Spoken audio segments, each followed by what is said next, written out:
China. We have all of the stuff on the board now. Whoa, that'll be here. I'll put it back up in a minute. But we're looking at a major river valley civilization that dominates Asia. It's a river valley civilization, so you know it is going to be somehow linked to the entire world. And as China forms itself, it will form their basic society, the early river valley civilization along the Yellow River. We're right in here, the Wang Ho River in central China. As the last of the four river valley civilizations, the Chinese don't see anybody else because they're so far removed from India and Mesopotamia. And the geography of China has a lot to do with it. The Pacific Ocean, the Gobi Desert, the Tian Mountains, the Himalayas, and the dense jungles of Southeast Asia kind of surround them with natural barriers of protection very similar to ancient Egypt. So the Chinese simply felt, we are the only ones here. So they called themselves the Middle Kingdom because they didn't see anybody else. And they will form the first of their 31 dynasties in about 1600 BC. They had begun to build cities, they had formed a religion and the basics of a writing system. And the mythological founding emperor is Yu, the guy who worked for 13 years to save his village from destruction. As he does this, the Chinese gods, the polytheistic gods, reach down and bless him and give him the mantle or the mandate to be the first emperor. And so this begins the Shang dynasty, which will last about 550 years from 1600 to roughly around 1050. During that time of peace, China was able to build up a large agricultural surplus. When you have more food than you can use, this allows two things to happen. First one is you sit down and you think. You begin to create. What can make my life easier? You have spare time that you're now busting your butt out in a field somewhere. So there'll be a technological revolution. Following that, when there's more food than you can use, there is always a population boom. With babies. Yes. With babies. All right. And so this agricultural surplus will be used to build a trade-centered civilization. The Chinese will eventually begin to reach out and to trade a lot of the things they have. Number one is silk. The other is soybeans. But for most of the time period, as I said, they had limited contact. They were isolationists. We are the center of the world. Yes, ma'am? If they were isolationists, who did they trade with? They're going to start trading with each other, different parts of China, then Korea, and eventually they're going to make it to Mesopotamia. And they're eventually going to make it to these distant lands, especially Mesopotamia, because of their technology. The Chinese will invent the wheel. They will come up eventually with a horse-drawn chariot, and they were excellent bronze workers. They figured out how to mash copper and tin into bronze. So they were advanced metal workers early on. And their religion, just like everybody else, is polytheistic, the various gods of nature. And the Chinese really believed in the powerful forces of nature that they felt they were deeply connected to. At this time in China, there was no earth and no heavenly plane. Everything was intertwined. So the spirits were all around you. And when the Yellow River would flood, they believed it was because the gods were angry. And it did so often. Because remember, the Yellow River, the low S doesn't make good mortar, doesn't make good, it's not good for building things.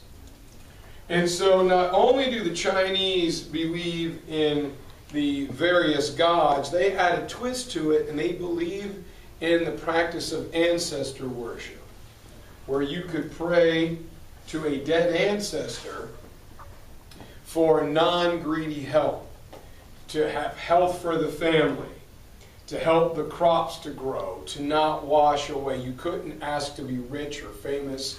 You had to ask for things that were not seen as greedy. And your ancient ancestors were all around you, and they would help you. Go back to your Mulan, and the first time we meet Mulan, where is she? Remember? She's in the temple praying to her ancestors. Her little dog comes running in and scaring the chickens, and her dad freaks out. And, you guys watch it like 3 times a week? I do. We watched it on the 8th grade Carolyn's trip. Nice. Nice. All right. So there is an enormous focus on the family. And the Chinese have 3 characteristics that are highly valued at this time. Number 1 is hard work. Number 2 is devotion to duty. Do your job. And number 3 is your family. And those will connect and bind China up to the modern day. So a social class system will begin to form, but even though the Chinese begin to trade with Mesopotamia, they don't like merchants because merchants only make money off of other people's work. So you're necessary, but we just don't like you. And then around 1050, a series of things began to happen. That there was just one disaster after another that befell China. And so the Shang family was overthrown. But the emperor at this time was seen as a living god. So how do you overthrow a living god? And the next ruling family, the Zhao or the Chao family, same people, will rule from say 1050, 1060 or so, down to 661 BC, or 771, BC. And this dynasty just tries to keep things going. They did what the early Shang kings did. We're not going to innovate, we're not going to get creative, let's just keep things the way that they are. And they come up with, at this time, an idea known as the mandate of heaven. And this is where the dynastic cycle will come into play. Something that you can, am I going too fast, by the way? You guys got to let me know. I'll just keep doing it. Something that you can apply to everything from other royal dynasties to multinational corporations. Look at how many businesses went bankrupt, 7, 8 years ago in the big bailout, from Goldman Sachs to General Motors to you name it. All right, Sallie Mae, Freddie Mac, all those big banks. All right, you get cocky, you get too full of yourself, and you collapse. So the mandate of heaven says that the gods will bless somebody and allow him to be emperor. And this guy and his next couple descendants are going to bust their butt. They're going to roll up their sleeves. They're going to get out there. And they're going to work hard. And they're going to get rid of the bandits. And they're going to get rid of crime.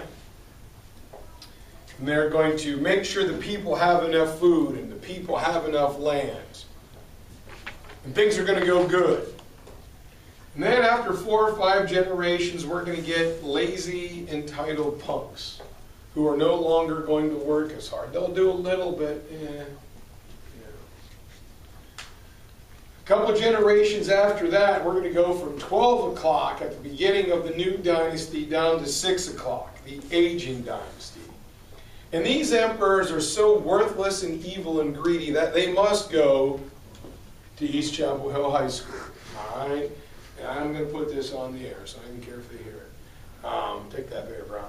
So he's a teacher over there. He's not a bad guy, but that's okay.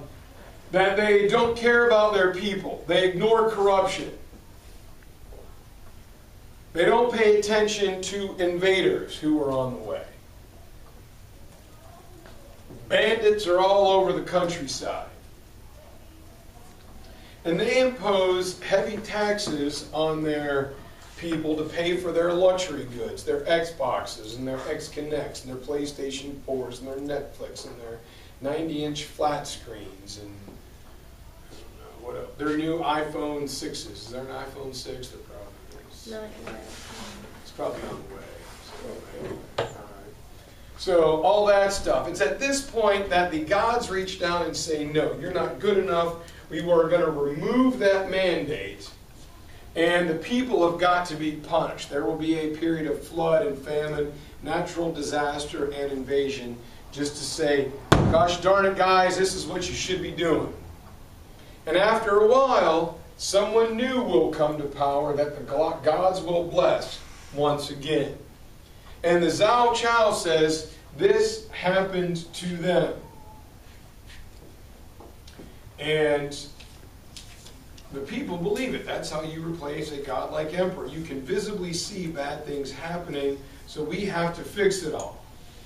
And it is the Zhao and the Chao where we will for the first time in the world, see the concept of feudalism. As the emperor, who will be reigning from right here, cannot be everywhere in his massive kingdom. So instead, what he's going to do is he's going to send out trusted royal agents, maybe his nephews or his brothers, and they're going to govern and rule a small territory for him. I can't be everywhere, so you guys are going to govern it for me. But the Shang do something important, like get large in the weight room. They don't build one giant palace. They begin to build many small palaces throughout their entire empire. Most people never got a chance to see their king. But by the Shang emperor going around the kingdom, everyone got a chance to see him, and he got to find out, is Alex doing a good job? Is Elise doing a good job? Is Ian doing a good job? What's Louis doing over there? What's Gabby doing up here? He was able, or they were able to monitor everybody. So some dynasties are going to last for a long time. Some are going to last for a very short period. It all depends. But the Shang and the Zhao early kings are seen as sage kings. They're the guys who started it, who got it right. And when China gets into trouble, they say, hey, what did those guys do? All right, let's go back to basics. Think about it. We were talking a lot about playing the piano, something I know virtually nothing about. But every now and then you get that tough piece, or you're playing your cellos or your violins or your, what do you guys play? Cello. Cello. Right? And you start messing up. What do you do sometimes?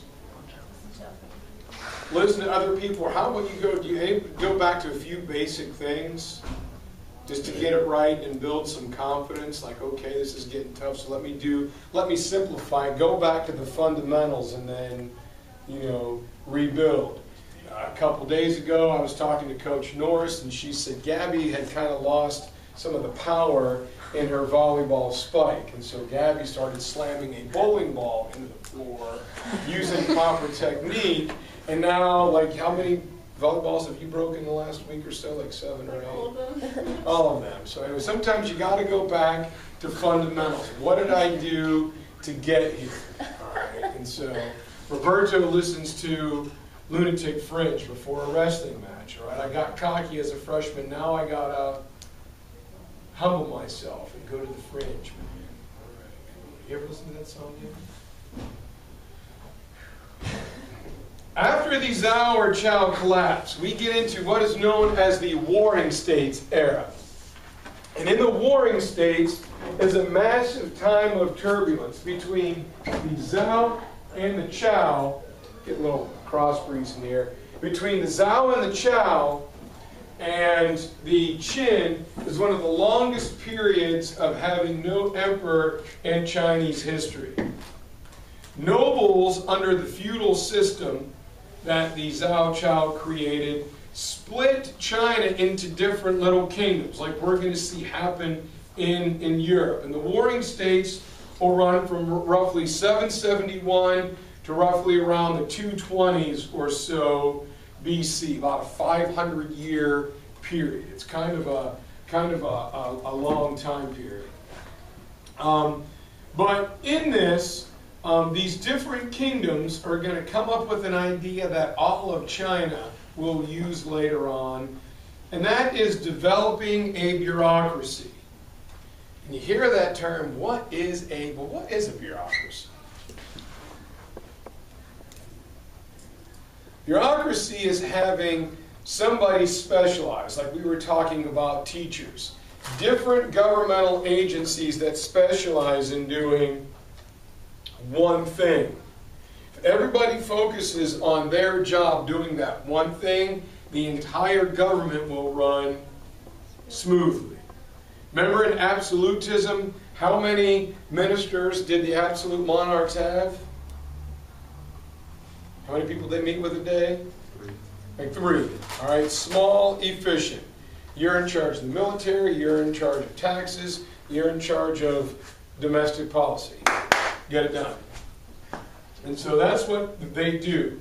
Following them, right around 220, 221, is one of the more famous dynasties of China. This is the Take It On the Qin dynasty. And the Qin are those short-lived guys who are very violent, and they bring rapid change. They exist to put down the destabilization of the warring states. How do we put down all of those rebellions? Well, the only way to put the rebellions down is to just kill them, just hammer the snot out of them. When there's no one left to fight, there will be peace. So the Qin come in, and they are most remembered for their emperor Shi Huangdi. Shi Huangdi is the guy who will have all parts of the Great Wall linked together into one massive wall. But he was strict and he was violent. So peace can only be achieved through harsh laws, fierce penalties for crimes. And in order to bring peace, everything had to be standardized.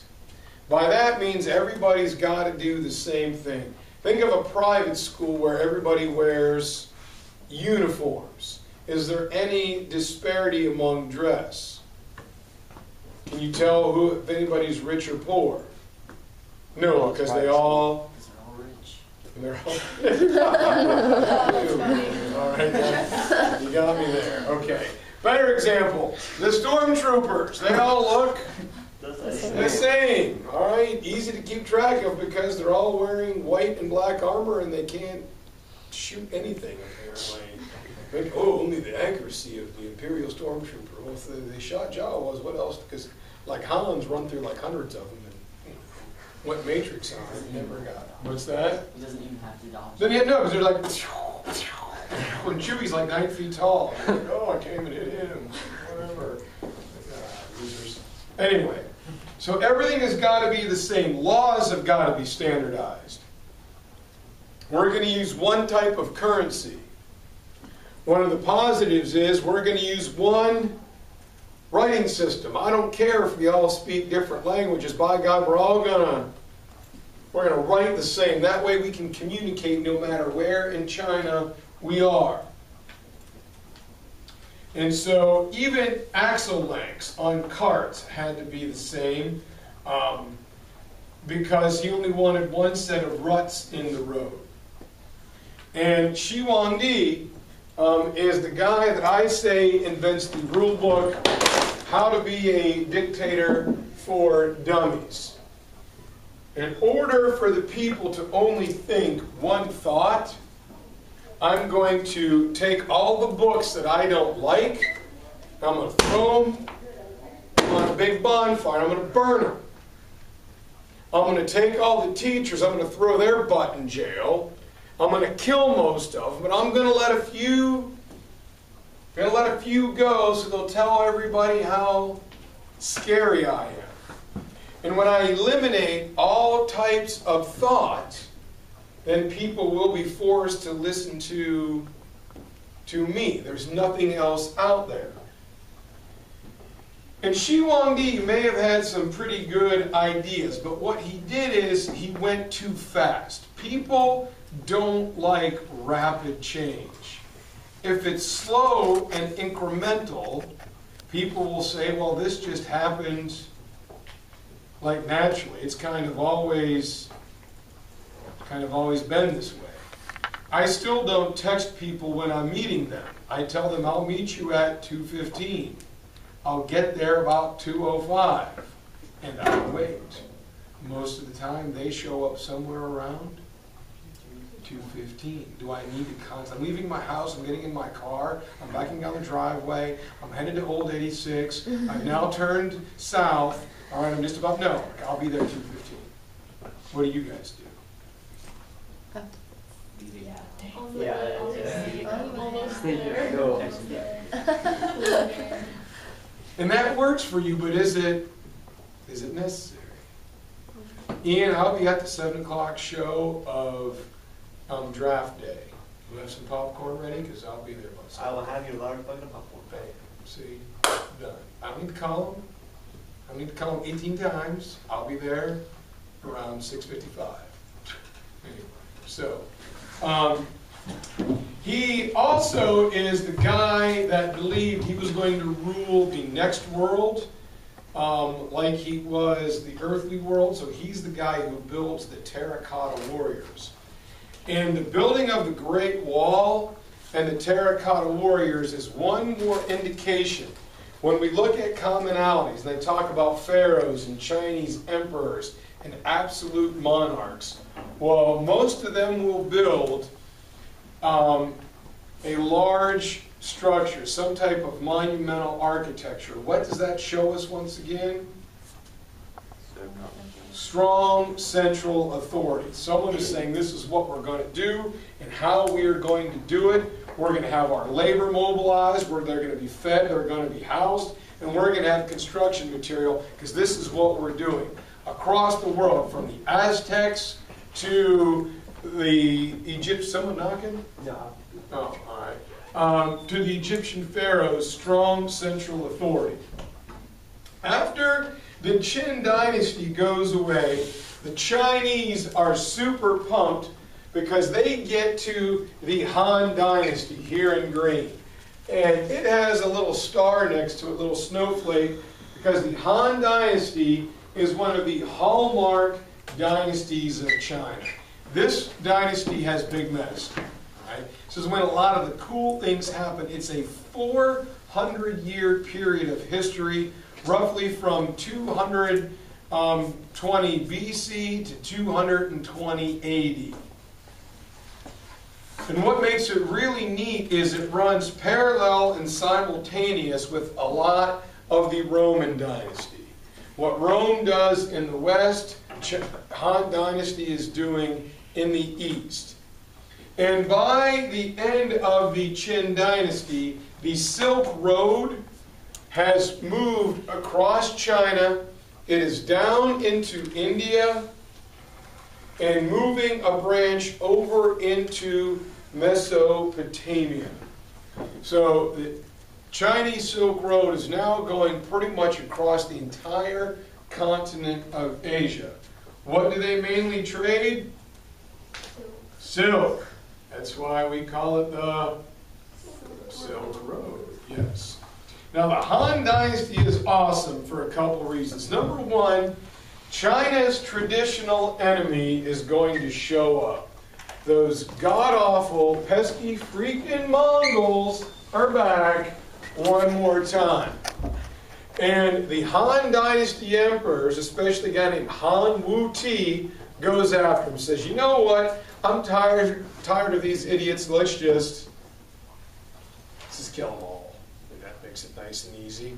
And they aggressively go after the Mongols, pushing them deep into Russia and across Russia into Europe. And remember, that is the domino effect that forces different barbarian tribes into the Roman Empire and causes the collapse of Rome. Please, God, let that be an essay question, because if you guys don't get that one right, we've got, like, no chance. All right, we're done. Let's stop there. Now, the Mongols are defeated, and the hallmark emperor, Han Wu-Ti, is a warrior emperor. He's a butt kicker.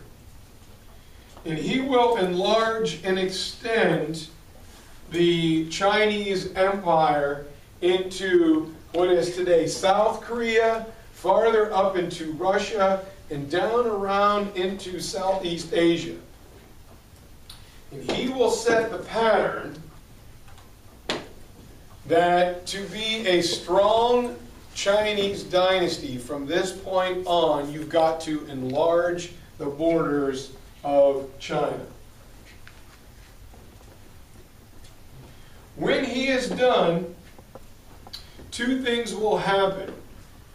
The Silk Road will increase in traffic, and Buddhism will make it into China via India. You guys need a little break? You guys need like 2 minutes? You guys good? How about we finish Han first? All right, that's good. I see you guys shaking your hands. That's a great idea. I'll just keep going. Han, this is a great idea, Darsh. What was I saying? Han Dynasty. Silk Road increases. Silk Road increases. Along the Silk Road, the idea of Buddhism makes its way up from India. And Buddhism is one of the great universalist forms of faith in the world. It's very adaptive. And the Chinese people were like, oh, this Buddhism? I kind of like this. This is very good. And at that time, ideas of Confucius come into play. Confucius lived right around the time of the Warring States Qin Dynasty era. And Confucius, again, was a teacher who didn't write anything down, who wanted to be a politician. But he had that one nasty bad habit. Anybody remember what it is? Telling the truth. He was honest, all right? Do the right thing, not the popular thing. And guys didn't like it when they heard stuff that they didn't want to hear. So he gets fired a lot and he becomes a teacher. And Confucius validates the dynastic cycle. He says, yes, that is true. You can see it happening before your eyes. And he says, everybody in China has two responsibilities. You have a superior responsibility to teach and look after someone, but you also have an inferior responsibility to listen to someone. And if everyone understands their role, we will form an unbroken chain from the emperor down to the poorest peasant. And he broke it down into 5 relationships called filial piety. Do we need to go over those relationships? Okay, good. So if we do, I'm going to cry. All right. So, but Confucius's ideas will be taken to heart in the Han Dynasty, and they will set up Confucian schools where his ideas are taught. And this will become known as the Confucian Civil Service Examination. In China, we don't care your social class or what your last name is. We care how smart you are, how able you are. So when the civil service exam is initiated, that is how you get a job in ancient China. It's what you know. Education is very important. And so from this point on, even up to the modern day, there is a Confucian civil service exam. The Han Dynasty are also very technologically advanced. They invent paper. They invent a very accurate solar calendar.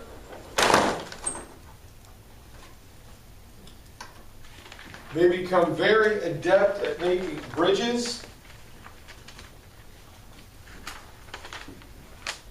And they even invented a seismograph to detect the location and severity of earthquakes. It is at this time that the Chinese junk is created, and there is the addition of the compass and the stern post rudder to help the Chinese travel by water farther and faster and safer than ever before.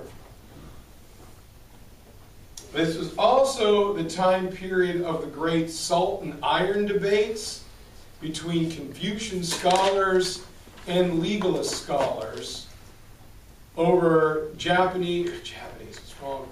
Chinese monopoly, the governmental monopolies on things that everybody needed, like salt. The salt and iron debates between Confucian scholars and legalist scholars. And the Confucianists said the government should not maintain monopolies on products, because if you do, you're no better than a dirty, rotten, stinking merchant. I can't stand you merchants. Ooh, just call me merchant, fighting words. And the Confucianists claimed to win the debate, but the Chinese government, as I told you today with Jurassic Park, still maintains a monopoly on some products. But the Han ministers created a laissez-faire economy. No rules, no holds barred.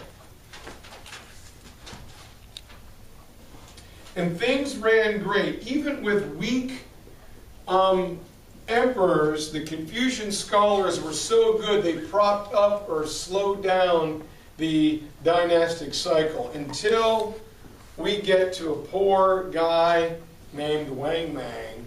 And Wang Mang is the guy that desperately wanted to help, and he tried really hard, but every possible calamity that could befall an emperor landed squarely on Wang Mang.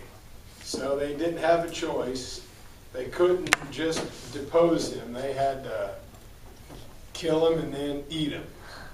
And so that will bring about the end of the Han Dynasty, lasting slightly longer than Pax Romana of ancient Rome. Right? I'm going to give you guys who need to stretch, go to the bathroom. I'm going to give you 2-3 minutes, and then we'll finish up. We're about halfway there. And if you don't have to take a break, then I'll come back and we'll just keep going. Do bother. Whoa. Rion!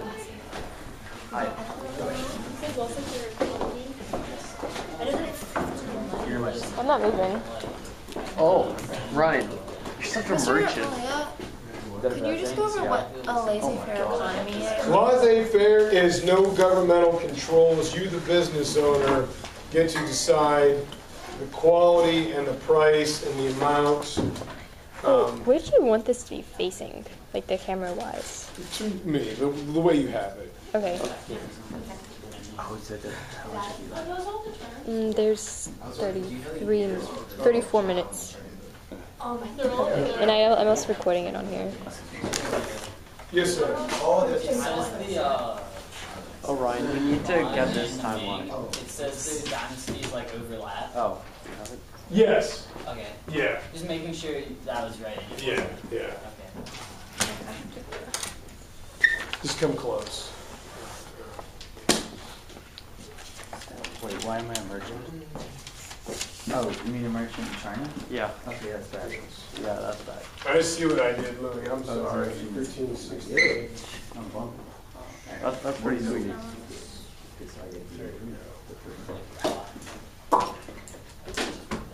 Can I give you one of these, Ryan?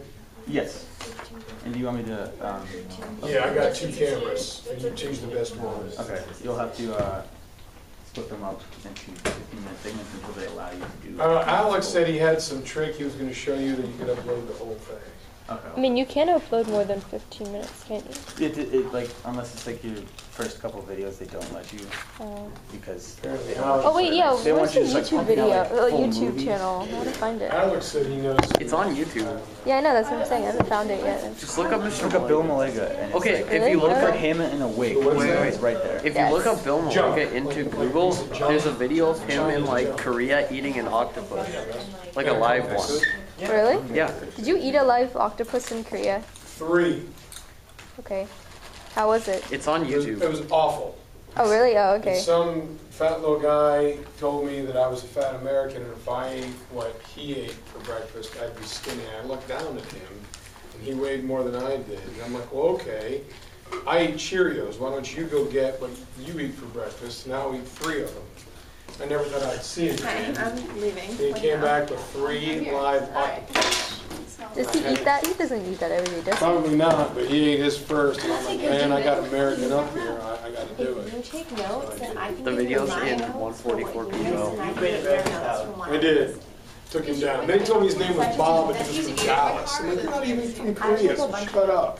So I'll give you mine. Yes, sir. You Yes.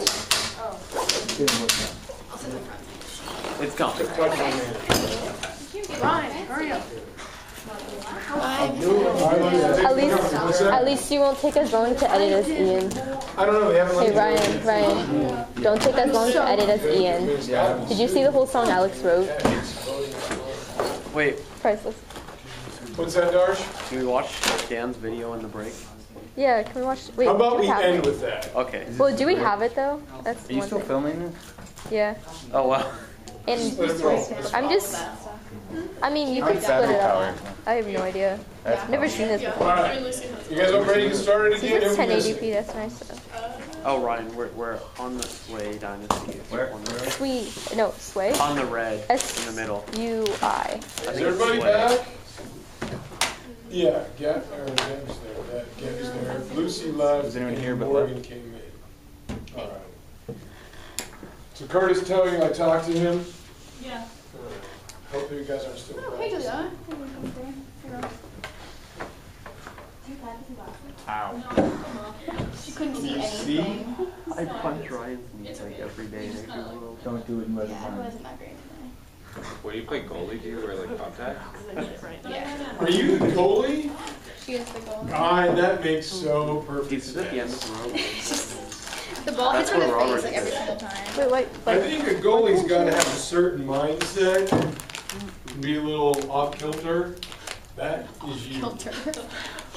Maybe a little bit. If anyone has food, I promise you I will eat it. I'm so No, you hungry. can't. Do you Jersey Mike's after school? I went yesterday. For the $2 thing. was out the door, so my mom made us just go to Pops instead. Did you go to New Jersey Mike's? I went yesterday. It Yeah, I was went really good. I heard you can call ahead and order. Do they have like a menu online or something? Because the line was out the door, I heard. Yeah, it was not at the door. It took like 3 minutes to get through. Yes, ma'am. what is it that you always heat up in that mug? Tea.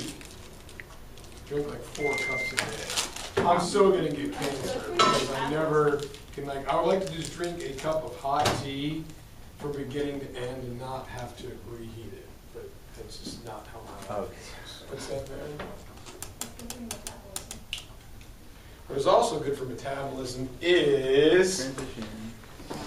the Sui Dynasty. All right, the Sui Dynasty. Ryan, it's in red. What? It's in red. Lose everything until Oh, I just put my hand all over there. So the Sui